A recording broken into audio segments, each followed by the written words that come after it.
Hello everyone, Kovacs here, and today I am playing Hammerwatch. This game is an indie title that is available on Steam for, I believe, $9.99, unless you get it while it's 10% off. It does have multiplayer, single player. With the multiplayer though, you can actually do cross-platform play. So I don't know what other system this is on for the cross-platform. I want to assume it's some sort of console like the Xbox or PlayStation, but it did say it had cross-platform capabilities to it. You can actually host your own server. You can browse and join other people's servers. So if I wanted to just do that, I could just hit browse, go through. There's not too many people on, but if I wanted to join their games, I could. So you can have up to 4 people, 4 friends, preferably if you want to just play with friends, playing through this dungeon crawler game. This game really just reminds me of the old Gauntlet games. Of course, it's all 8-bit. It has a really good feel to it, but there's a lot of stuff missing that I really wish was in the game. And I will just load up my ranger that I've been playing. I'm actually on the second act on the 4th floor. Now, there are multiple acts in the game, and at the end of each one of the acts, you'll fight a boss character. So there are boss battles in the game. You can actually do upgrades. So if I wanted to sit there and where it says defense over in the left, or combo, or offense boost, whatever, I could sit there and go there, spend the money that I actually found by dungeon crawling, and do various upgrades. Now, for the ranger, my main ability or my main attack is going to be shooting arrows at people, and these arrows can actually penetrate through multiple targets. So I have an upgrade where it will actually hit 3 targets before the arrow will stop and not continue travel anymore.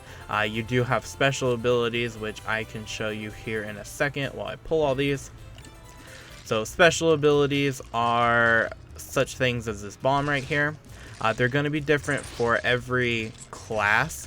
So if you play as a Paladin, it's going to be different than if you play as a Ranger, of course, as like a Wizard or a Warlock, which I'm going to talk about those. I was actually thinking about something creative just to show them off, because, you know, just showing off each one, because I have played them all and I can show off their abilities. So you already know that the Ranger has the ability to shoot an arrow that can penetrate through multiple targets for his standard attack.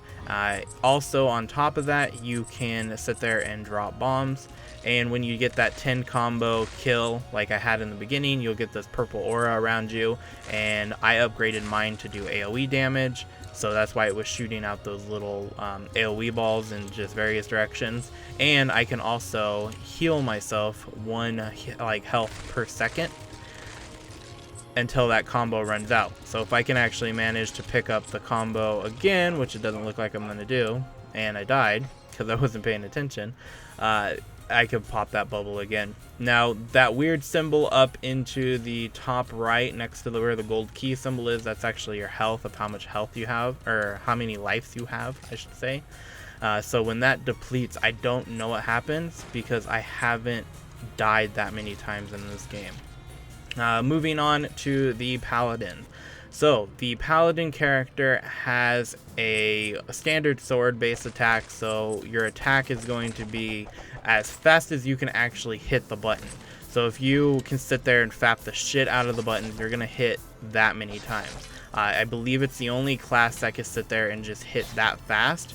So your damage, even though you're going to sit there and be in melee range for all your damage, you're going to do quite a bit of damage if you can hit the buttons as fast as you possibly can.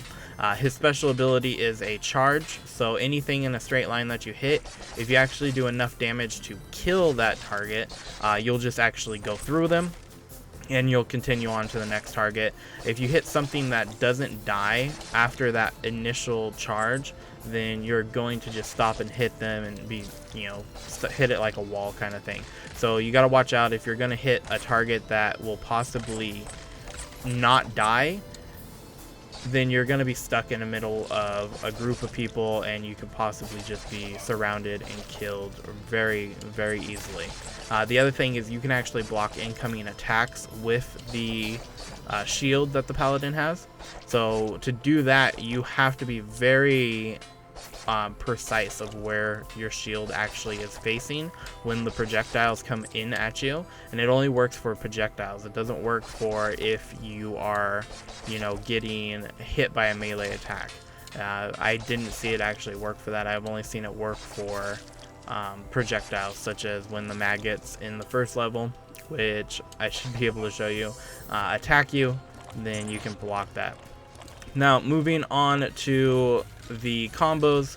The combos are going to be the same for every single character. The only thing that's going to change is the fact that maybe you have a different ability boost than other characters. So even though if I was playing as the Paladin and I up my combos, I'm still going to have the same thing. Either I'm going to do the AoE damage, I'm going to do the heal, or I'm going to move faster with an increased buff on my movement speed. Warlock. So the Warlock, which I always end up calling the mage, is of course heavy on the mana. So for that character, it's going to be fireballs is your main attack. They do AoE damage, which is really good. And on top of that, your special ability is going to be like a flame breath.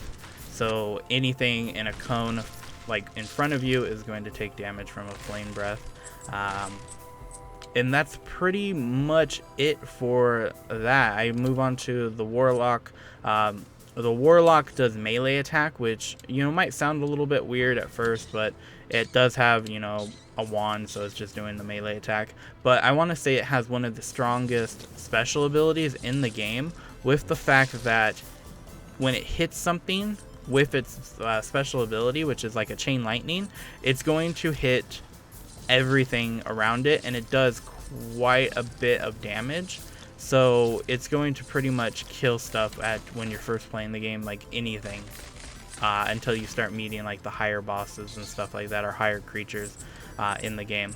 But you're going to do a lot of damage at first. So if you're looking to be a very, you know, damage heavy character, if you're playing multiplayer, I would probably suggest picking that character up as fast as possible. Just so, wow, that hit hard. Just so you can be, you know, like the carry. You can sit there and be like, oh, I'm doing so much damage. Just with the simple fact that your ability is really crazy. Now, to get onto the downer stuff about this game, like the stuff that I would kind of really like to see in this game, but I haven't yet, I would really like to see, you know, a loot system. Like, that would have been really cool to have some sort of looting ability where you're sitting there and possibly you get a different upgrade for your weapon or different armor upgrades. But there doesn't seem to be any loot system. There isn't any inventory system, anything like that. Also, the ability to actually sit there and not have like the same combo points. So yes, when you get 10 combos, I'll get that, but everyone gets that. It seems just really, I don't know, it just seems really common.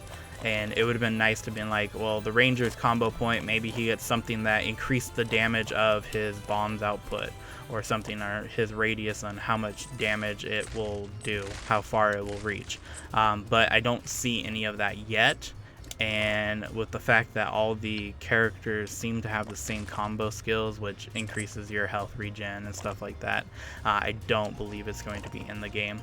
The first boss battle I got up to, for the ranger at least, I figured out that you could just stand off the screen. I didn't even have to look at the boss, and there was a certain area that I stood in, and pretty much that was it. I didn't have to move the entire time that I fought it as the ranger.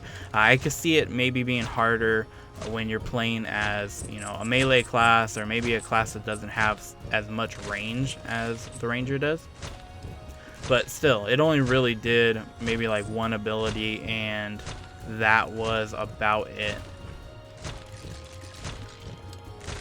But other than that, it's still, you know, it's still a really fun game for just being a little indie game that I didn't even know was coming out. I just kind of spotted it and checked it out.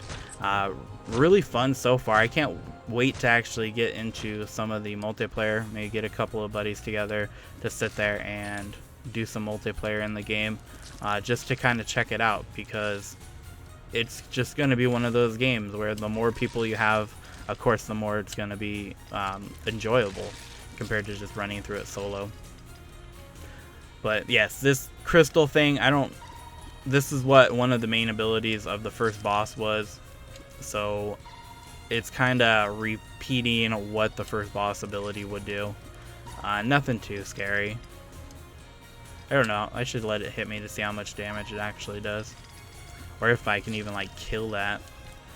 So these little maggots, the ones that I was showing, I think I should possibly show it in the video. But yeah, if you're a paladin, you can block those attacks. Which I hope that actually comes out, just showing off all the characters and what they actually do, so you can tell which one you want to kind of jump into and grab right away if you play co-op against some other people, or with some other people. I would really suggest the Ranger, just for the fact that look how far my projectiles go compared to anything else, and you could just stand out here and just spam it. So you're gonna stay pretty good out of harm's way. Which I worded that really bad, but whatever. We'll just go with that. And that's, you know, pretty much it for what's going on with this game. It's just go through these floors. You're trying to open up a door that leads to the boss room. And then once you go through that said door, you fight the boss, and then you go up to another chamber. I don't know. I really don't know what the story is supposed to be like in this game, what your like main purpose is. I just know that you're on a bridge and the bridge collapses behind you. There are a lot of secrets in the game too, which I guess I can go over. So when you're playing through the game, you're going to come across, you know, at least in the first floor, like little holes that have like bat eyes in them, so they kind of look like something's gonna come out of them. Those are they could possibly be secrets. They do have like invisible walls that don't really exist, but they look like they're walls that would sit there and you can't go through it, but you can just walk straight through them. So you gotta kind of eyeball and figure out which is going to be a secret area and what's just, you know, a normal room.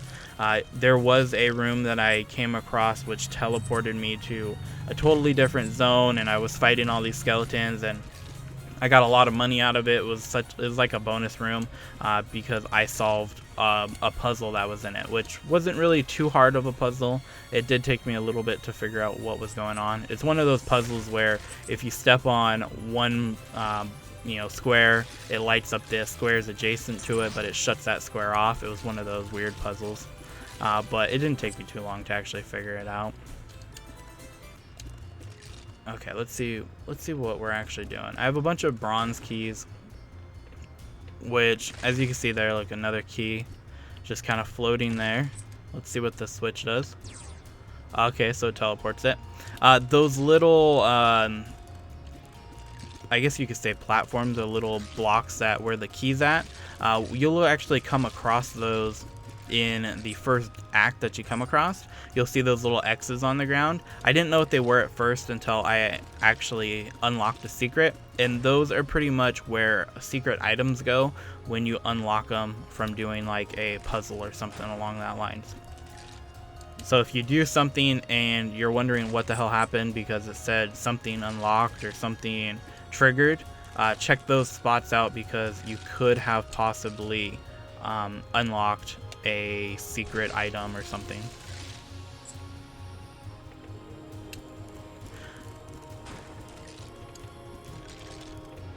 Okay, let's see. Trying to figure out what else to actually talk about this game, but I think I actually covered everything with it. So I'm just gonna play through a little bit more, kill a couple of these skeletons, see how far I can actually get. I do have 7 life left, so if I die, not a big deal. I don't have a... oh, those are harder enemies. I don't have a save point yet, so I haven't came across anywhere to actually save, and those enemies are really tanky. Oh, there we go. That's the room we want to get into. Yeah, here we go. Look at all that money. All the diamonds. I have yet to find an upgrade yet. Oh, so much money. I think all my upgrades are back at the first room that I was in. I just have to get the keys to unlock the doors to get in there. As you can see on the other side of the wall where that potion is, there's actually a button, and that button, I believe, will unlock this door right here, if I'm not mistaken. It seems like it would be something that that'd be cool if the enemies could actually run into that and unlock it for me. Oh look, another key. So we're doing good on keys.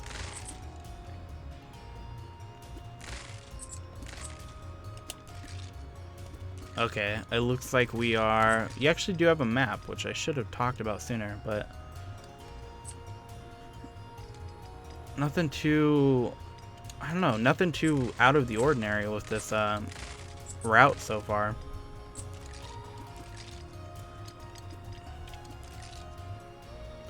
Okay, where's it at? Right there?